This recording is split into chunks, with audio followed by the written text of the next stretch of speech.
where the whole community got together when nobody had anything around here, okay, and supported a family that, you know, that basically had lost everything, and put them back on their feet.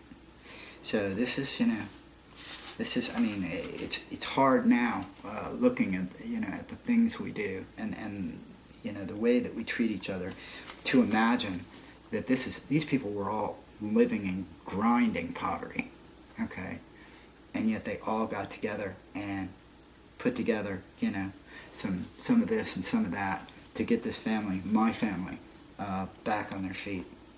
And this is just, it's really humbling to read something like this. This is going to go to the Historical Society as soon as we get done with it here.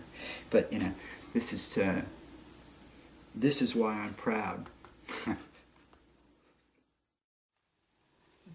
Is it on? There you go. You sure it's on? It's on. All right. You're live.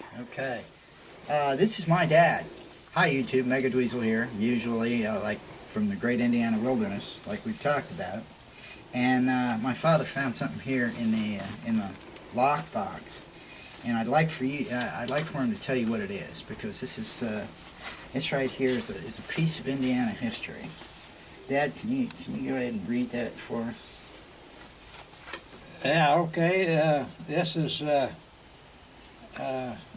list of the donors who donated to build the house back that burned in 1934.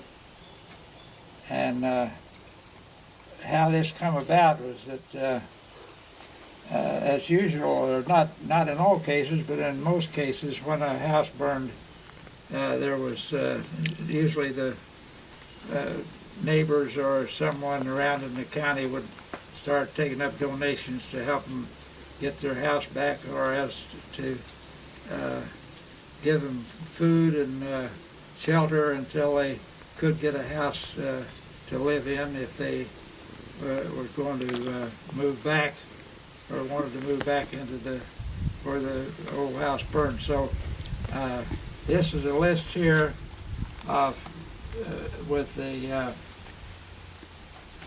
names and signatures of most of the people. Wrote their own signature on here and how much they would give. They'd either give, it started out with $1, and by the way, in 1934, $1 was a lot of money. Yes. It was an awful lot of money. And 50 cents, and then 50 cents, and then this is a list of, I don't know how many's here. I never counted them. I never counted on how much they gave, other than they also gave, because the list on the people who carried this around, just in case that the people that they were visiting with or talking to didn't know what it was all about. This is to the citizens of Spencer and Owen County. On November 14th, while family was at church at Shiloh, the home of Mrs. Mortring, that's my grandmother, My great-grandmother. was destroyed by fire. Living with her was the daughter, Mrs. Paul Elder, that's my mother, your grandma, Right. whose husband is in the Veterans Hospital of Dayton, Ohio, an invalid. That's Grandpa Elder. He was over there at Dayton, Ohio. They transferred him from Indianapolis over to Dayton there, but he was in such shape that Dayton was the best hospital for him. Their canned fruit, potatoes, and everything was a total loss. No insurance. To this family, the public are requested to assist in reestablishing the home. Now that's what these folks carried around here. And here's another listing here. There's a bunch of it. Here's another listing here. This one read, "Fire destroys home, leaves people destitute. On night of November 14th, while family was at church, fire destroyed the home of Mrs. M.C. Ring, 4 miles north of Spencer. With Mrs. Ring lived Paul Elder, who is an invalid, now in the Veterans Hospital of Dayton, Ohio. His wife and child living with her mother. Lost everything in the fire and have no home, no clothes, all canned fruit and potatoes, all lost. A donation of money or food or clothing will be gladly received and go for a good cause. I hereby donate the following.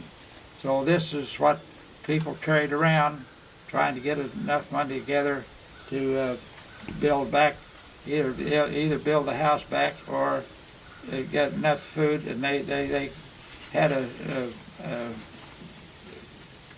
when I was a freshman, it's down in Spencer at the time, and I had been voted in as president of the freshman class at Spencer. You were how old, man? Huh? How old were you? Well, that's in 1934, so I was 14. 14. Yeah. Okay. So I was born in 1920, so I was 14. And I didn't know it at the time, but they had made arrangements there. They'd found out about the loss down at school, and they didn't tell me anything about it. And Forrest Condor, who was the ag teacher, he pulled me aside down one day down there. That was after the house burned, and he said, "Daniel, let's go down there." So he kept me downstairs for a while. And what had happened was that they had asked all kids at school there, told them about my circumstances there. Didn't no clothes, no money, no food, and so they had donations of kids from the freshman class at high school. They brought in food and donations, mostly food, for the freshman class. So this, along with the freshman class donations, they finally got enough money together to build back 2 rooms, which is that's the shell was here, right. And of course it's been remodeled. But they built us back 2 rooms here, and they built us a lean-to kitchen on the back of these 2 rooms. So right. We had a living room and a bedroom and a kitchen. Okay, and what kind of heat did you have? And we had an old Florence stove that we put in there, not a pot-bellied one, Yeah. Florence stove, pot-bellied, and we burned wood and coal. Whenever we had enough money or donated any coal, or had enough money for coal, and we burned coal in the front room there, and that heated the whole house. Of course, it wasn't that big. It wasn't.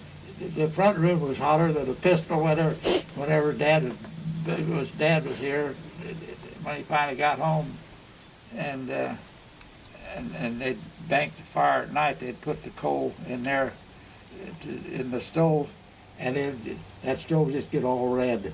Yeah. Hotter than a Red pistol. hot. Yeah. Go back in the kitchen, you freeze to death. That sounds like our place in the winter. Yeah, that's our house now.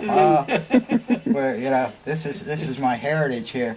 So what would you say? I mean, it was the average income around here? Did people how did the cash work? I mean, Well, there wasn't much cash to begin with. Very few people had any money, and the only money that we had coming in was Dad had a very small pension, being a veteran. yeah, He had a very small pension, that was from the First World War. yeah. Okay. And the other people who were around here were all farmers, and all these people who are in here who'd give 50 cents or give $1. Believe me, boy, that was precious to them. That was a lot of money. And if they give fruit, of course a lot of them had fruit, but anyway, there was very little money, but the people who were here all worked together. And I've said many times that during the Depression and during that time when I was here and we had the hardest luck here, there wasn't any time that I know of that I went hungry or anyone in this township or around here that went hungry. Everyone, all the kids, there wasn't a kid went to bed at night hungry. Yeah. Now that was because if someone had a cow and was milking, and they had extra milk, or they had extra butter. Someone had a lot of chickens, and they had extra eggs, extra butter, or extra chickens there. For some reason, they'd give them out.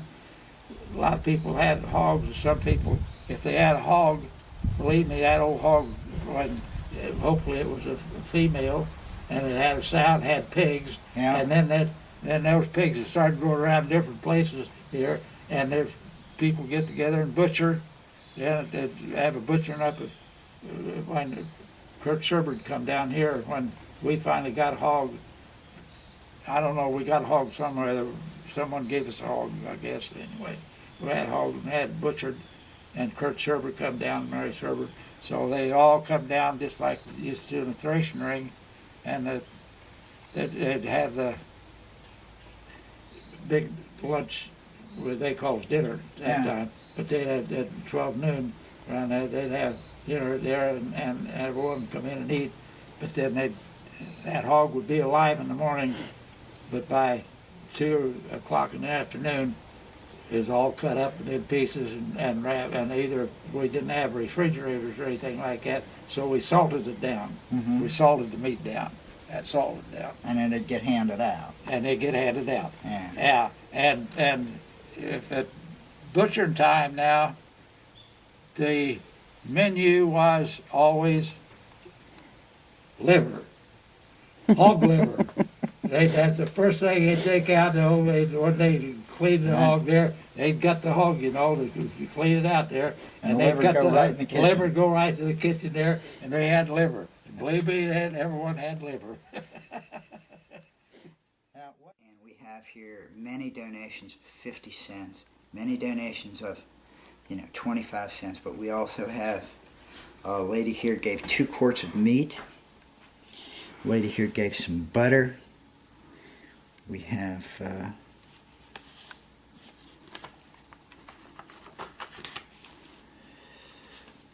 half gallon of blackberries, 6 quarts of fruit, 3 pounds of potatoes. These are individual donations by different people. 2 quarts of fruit. We have our tablecloth and a sugar bowl. Lady gave him her sugar bowl. Some potatoes. A dress pattern,